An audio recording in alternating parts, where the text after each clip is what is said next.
ಇವತ್ತು ಸನ್ಮಾನ್ಯ ಚರಂತಿ ಮಠ್ ಅವರ ನಾಮಿನೇಷನ್ ಅನ್ನ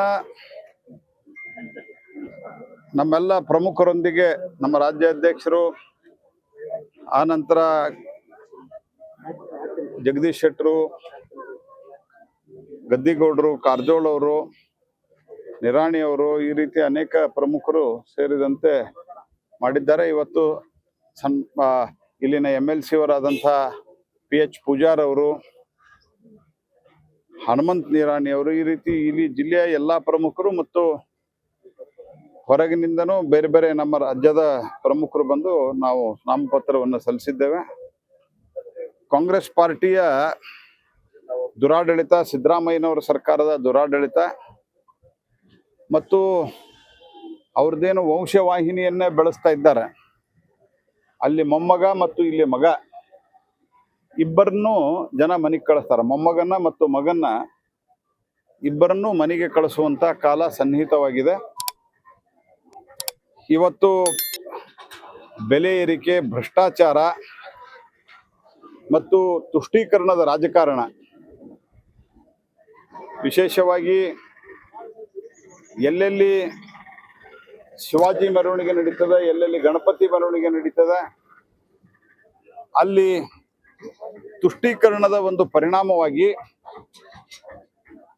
ಆ ತುಷ್ಟೀಕರಣದ ನೀತಿಯಿಂದಾಗಿ, ಕಾಂಗ್ರೆಸ್ ಪಾರ್ಟಿಯ ತುಷ್ಟೀಕರಣದ ನೀತಿಯಿಂದಾಗಿ ಮತಾಂಧ ಶಕ್ತಿಗಳು ತಲೆ ಎತ್ತಿ ಇದ್ದ ಸಾಮರಸ್ಯವನ್ನು ಹಾಳು ಮಾಡುವಂತಹ ಕೆಲಸವನ್ನು ಮಾಡ್ತಾ ಇದ್ದಾರೆ.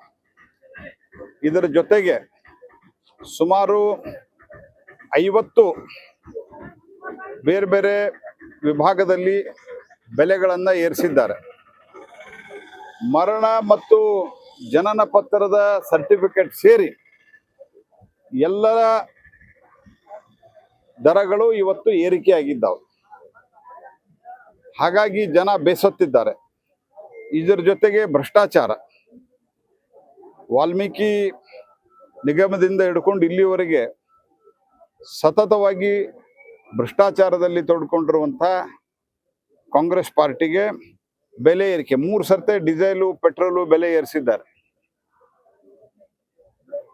ಈ ಎಲ್ಲ ನೀವು ಬೇರೆ ಬೇರೆ ರೋಡ್ ಟ್ಯಾಕ್ಸು ಎಲ್ಲ ಸಂಗತಿಗಳನ್ನ ಏರಿಸಿದ್ದಾರೆ. ಮತ್ತು ಈ ಬಾಗಲಕೋಟೆ ಜಿಲ್ಲೆ ಹೆಂಗಿದೆ ಅಂತಂದ್ರೆ, ಇತಿಹಾಸವನ್ನು ನೀವು ಗಮನಿಸಿದರೆ, ಹುನಗುಂದ್ ವಿಧಾನಸಭಾ ಕ್ಷೇತ್ರದ್ದೇನು ಬೈ ಎಲೆಕ್ಷನ್ ಆಗಿತ್ತು, ಆವಾಗ ನಾವು ಫಸ್ಟ್ ಟೈಮ್ ಅವತ್ತು ಪ್ರಗತಿಪರ ಜನತಾದಳ ಅಂತ ಒಂದು ಜನತಾದಳ ಇತ್ತು.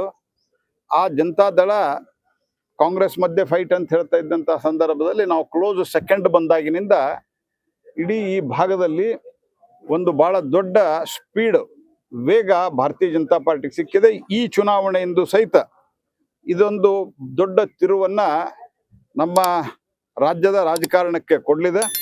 ಅದಕ್ಕೆ ನಮ್ಮ ಪಕ್ಷದ ಇಲ್ಲಿನ ಎಲ್ಲ ಮುಖಂಡರು, ವಿಶೇಷವಾಗಿ ಜಿಲ್ಲೆಯ ಮುಖಂಡರು ಒಟ್ಟಾಗಿ ಕೆಲಸ ಮಾಡುವ ದೃಷ್ಟಿಯಿಂದನೂ ಮತ್ತು ಅದರ ಜೊತೆಗೆ ಸ್ಟ್ರಾಟಜಿಕ್ ಆಗಿ ಕೆಲಸ ಮಾಡೋ ದೃಷ್ಟಿಯಿಂದನೂ ನಾವು ಕಮಿಟಿಯನ್ನು ಮಾಡಿದ್ದೇವೆ.